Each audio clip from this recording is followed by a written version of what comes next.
सभी भक्तजनों को जय श्री कृष्ण। श्री सूत जी कहते हैं, अर्जुन आगे कहते हैं, राजन आपने द्वारकावासी अपने जिन सुहृद संबंधियों की बात पूछी है वे ब्राह्मणों के शाप वश मोहग्रस्त हो गए और वारुणी मदिरा के पान से मंदोन्मत्त होकर अपरिचितों की भांति आपस में ही एक दूसरे से भिड़ गए और घूसों से मार पीट करके सबके सब नष्ट हो गए।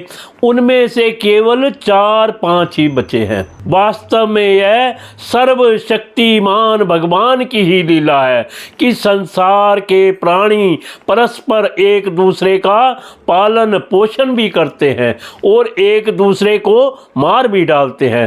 राजन, जिस प्रकार जलचरों में बड़े जंतु छोटों को बलवान, दुर्बलों को एवं बड़े और बलवान भी परस्पर एक दूसरे को खा जाते हैं, उसी प्रकार अतिशय बली और बड़े यदुवंशियों के द्वारा भगवान ने दूसरे राजाओं का संहार कराया। तत्पश्चात यदुवंशियों के द्वारा ही एक से दूसरे यदुवंशी का नाश करा के पूर्ण रूप से पृथ्वी का भार उतार दिया। भगवान श्री कृष्ण ने मुझे जो शिक्षाएं दी थी वे देश, काल और प्रयोजन के अनुरूप तथा हृदय के ताप को शांत करने वाली थी। स्मरण आते ही वे हमारे चित्त का हरण कर लेती हैं। श्री सूत जी कहते हैं, इस प्रकार प्रगाढ़ प्रेम से भगवान श्री कृष्ण के चरण कमलों का चिंतन करते करते अर्जुन की चित्तवृत्ति अत्यंत निर्मल और प्रशांत हो गई। उनकी प्रेममयी भक्ति भगवान श्री कृष्ण के चरण कमलों के अनिर्ष चिंतन से अत्यंत बढ़ गई। भक्ति के वेग ने उनके हृदय को मथ कर उसमें से सारे विकारों को बाहर निकाल दिया। उन्हें युद्ध के प्रारंभ में भगवान के द्वारा उपदेश किया हुआ गीता ज्ञान पुनः स्मरण हो आया, जिसकी काल के व्यवधान और कर्मों के विस्तार के कारण प्रमादवश कुछ दिनों के लिए विस्मृति हो गई थी। ब्रह्म ज्ञान की प्राप्ति से माया का आवरण भंग होकर गुणातीत अवस्था प्राप्त हो गई। द्वैत का संशय निवृत्त हो गया, सूक्ष्म शरीर भंग हुआ। वे शोक एवं जन्म मृत्यु के चक्र से सर्वथा मुक्त हो गए। भगवान के स्वधाम गमन और यदुवंश के संहार का वृत्तांत सुनकर निश्चल मति युधिष्ठिर ने स्वर्गारोहण का निश्चय किया। कुंती ने भी अर्जुन के मुख से यदुवंशियों के नाश और भगवान के स्वधाम गमन की बात सुनकर अनन्य भक्ति से अपने हृदय को भगवान श्री कृष्ण में लगा दिया और सदा के लिए इस जन्म मृत्यु रूप संसार से अपना मुंह मोड़ लिया।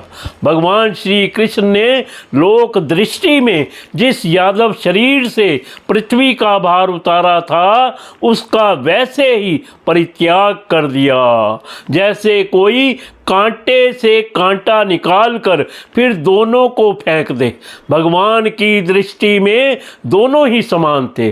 जैसे वे नट के समान मत्स्यादि रूप धारण करते हैं और फिर उनका त्याग कर देते हैं, वैसे ही उन्होंने जिस यादव शरीर से पृथ्वी का भार दूर किया था उसे त्याग भी दिया। जिनकी मधुर लीलाएं श्रवण करने योग्य हैं, उन्हीं भगवान श्री कृष्ण ने जब अपने मनुष्य के से शरीर से इस पृथ्वी का परित्याग कर दिया, उसी दिन विचारहीन लोगों को अधर्म में फंसाने वाला कलयुग आ टपका। महाराज युधिष्ठिर से कलयुग का फैलना छिपा ना रहा। उन्होंने देखा देश में, नगर में, घरों में और प्राणियों में लोभ, असत्य, छल, हिंसा आदि अधर्मों की बढ़ती हो गई है।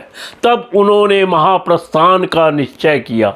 उन्होंने अपने विनयी पुत्र परीक्षित को, जो गुणों में उन्हीं के समान थे, समुद्र से घिरी हुई पृथ्वी के सम्राट पद पर हस्तिनापुर में अभिषिक्त कर दिया। उन्होंने मथुरा में शूर सेनाधिपति के रूप में अनिरुद्ध के पुत्र वज्र का अभिषेक किया। इसके बाद समर्थ युधिष्ठिर ने प्राजाय पत्र यज्ञ करके आहवनीय आदि अग्रनियों को अपने में लीन कर दिया, अर्थात गृहस्थाश्रम के धर्म से मुक्त होकर उन्होंने संन्यास ग्रहण किया। युधिष्ठिर ने अपने सब वस्त्राभूषण आदि वहीं छोड़ दिए एवं ममता और अहंकार से रहित होकर समस्त बंधन काट डाले।